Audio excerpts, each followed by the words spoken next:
We have some huge Daizen Maeda transfer news to cover in today's video, as he's constantly been linked with a move away from the club. We will cover this in today's video, whilst going over all the latest Celtic news from the last 24 hours. But first, make sure you like this video and subscribe to the channel for more Celtic content. Paulo Bernardo has written his name into the record books with Portugal's under-21s at the European Championships, becoming the most capped player in the history of the national youth setup. The Celtic midfielder, currently on international duty, made his 31st appearance at this level during a dominant 4-0 win over Georgia, helping his side finish top of their group ahead of France on goal difference. It follows on from his goal against Poland earlier in the tournament, a performance that saw him equal the previous cap record held by Manuel Fernandes since 2008. Now, with that milestone surpassed, Bernardo stands alone as the most experienced player in the history of Portugal's under-21 side. His performances throughout the group stages have underlined why he's held in such high regard back home in the youth setup. Portugal, unbeaten and brimming with confidence, are among the favourites heading into the knockout stages. Bernardo, with the captain's armband, could be key in the country's pursuit of the trophy. It's a proud moment for both player and club, with Brendan Rodgers likely keeping a close eye on the midfielder's development. The more big match experience Bernardo gains on the international stage, the more Celtic stand to benefit once he returns to Glasgow. Now for the main story, as Daizen Maeda has put speculation over his future to rest by committing himself to another season at Celtic, despite interest from clubs in England and Turkey. The Japanese forward enjoyed a strong campaign in green and white, playing a key role in Brendan Rodgers' side with his relentless work rate and attacking threat. His performances, particularly in Europe, where he scored 4 goals, had sparked rumours of a summer move, but Maeda has made it clear he's staying put. Speaking about his ambitions for the season ahead, Maeda highlighted the importance of European football. This is what he had to say: "I really enjoyed playing in the Champions League this season because there were so many games and it gave us a lot of different challenges. I think the new format has been great and I am excited to try it again this upcoming season. It helped me improve," Maeda said. His comments signal not only his commitment to Celtic, but also his hunger to continue progressing on the biggest stage. With Maeda locked in for the campaign ahead, Celtic have secured a key part of their forward line. Keeping hold of players like Maeda is a massive boost for Celtic. Not only are they signing quality, they're retaining key players. It also seems like Maeda is the one wanting to stay, which again is brilliant. All he needs to do now is sign the contract.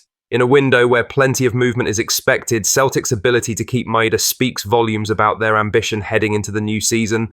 In other news, Brighton midfielder Matt O'Reilly is reportedly attracting serious interest from Roma ahead of the summer transfer window. According to Italian outlet Messaggero, the Giallorossi are preparing a push to sign the former Celtic man, having tracked him last summer.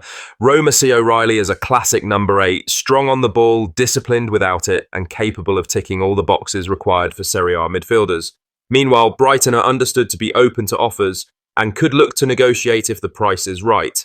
For O'Reilly, a move to one of Italy's biggest clubs with regular European football would offer an exciting step up from the mid-table of the Premier League.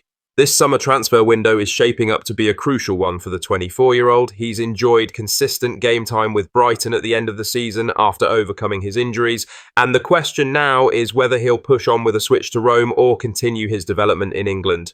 Over the past few years, struggling midfielders have made the move from the Premier League to Italy. Scott McTominay and Billy Gilmour are the obvious picks. The pair have done exceptionally well and won the league title in their first season. In other news, Luis Palma endured a night to forget as Honduras were thrashed 6-0 by Canada in their Gold Cup opener, with the Celtic winger hooked at half-time. Palma, who spent the second half of last season out on loan, started the match at BC Place but was withdrawn at the interval after a dismal 45 minutes as his side struggled to contain a rampant Canadian attack. It was the second biggest win in Canada's Gold Cup history and a nightmare start for a Honduras side in disarray.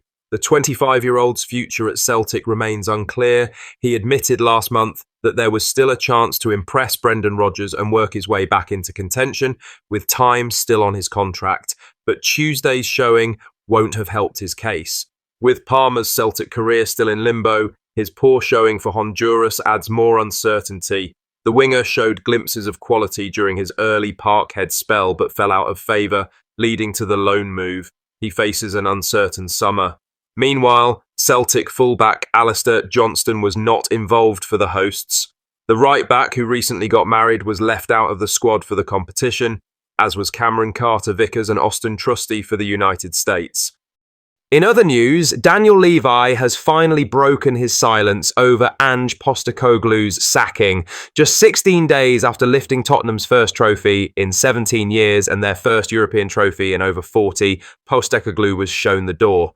Spurs chairman Levy says it came down to ambition and insisted he wants more than just a bit of silverware. He reckons Spurs should be competing for the Premier League and the Champions League, and clearly doesn't believe Ange was the man to take them there. Levy said this: "There's no point having a wonderful stadium if you don't have a wonderful team winning. Failure is not an option. We need to win the league. We want to win the Premier League. We want to win the Champions League. We want to win," he went on. "I'm very grateful to Ange. I don't regret appointing him. In his first season we finished 5th, and in our second season we were over the moon to win a trophy. But we need to compete in all competitions, and we felt we needed a change. It was a collective decision, it wasn't just mine. Emotionally it was difficult, but we believe we've made the right decision for the club," he concluded. "It's a decision that's sure to come back and bite Spurs. Ange Postecoglou is expected to head back into management with plenty of interest in him. There are a few clubs in England and Europe keen on him, while reports have suggested he could make the move to Saudi Arabia. Still, back at Spurs, Levy says Postecoglou will always be part of Spurs' history, just not their future. With Thomas Frank coming in from Brentford, Levy's betting big that he can take Spurs to the very top. But many fans are baffled that a proven winner like Ange, who delivered in Europe, has been ditched in favour of a man who's never managed in Europe, let alone won anything. Lastly, while Celtic are not taking part in this summer's FIFA Club World Cup in the United States, the tournament features heavyweights like Chelsea, PSG and Bayern Munich, led by Harry Kane. But despite the absence of Scottish teams, recent data has shown that Celtic players are outpacing many Club World Cup participants when it comes to minutes on the pitch. Figures published by PFA Scotland reveal that Callum McGregor and Kasper Schmeichel have racked up more first-team minutes this season than some of the biggest names involved in the competition. McGregor, a constant presence in Celtic's midfield, has clocked 5,158 minutes over 56 appearances, averaging just over 92 minutes per game. Schmeichel, now 38, has played an even more staggering 5,790 minutes in 59 matches, with an average of over 98 minutes per appearance. The demanding schedule leaves little room for recovery. McGregor is averaging just 126 minutes between games, while Schmeichel has only 108.2 minutes of rest between outings. Both players have also travelled significant distances, underlining the physical toll of a relentless calendar. Their workloads highlights a broader trend in a study released this month by FIFPro, the Global Players Union. The report pushes for mandatory rules around player welfare, including a 4-week off-season break with at least 2 weeks of complete disconnection from club duties and structured rest periods following long-haul travel. It also advocates for a 4-week pre-season training window and mandatory rest days each week. Scottish Premiership players, particularly those at Celtic, continue to shoulder immense responsibility both domestically and in Europe. As the debate around fixture congestion and player burnout intensifies, the cases of McGregor and Schmeichel add weight to calls for a rethink of football's demanding schedule. What are your thoughts on these? Let us know down in the comments section below. Make sure you've liked this video and subscribe to the channel for more Celtic content.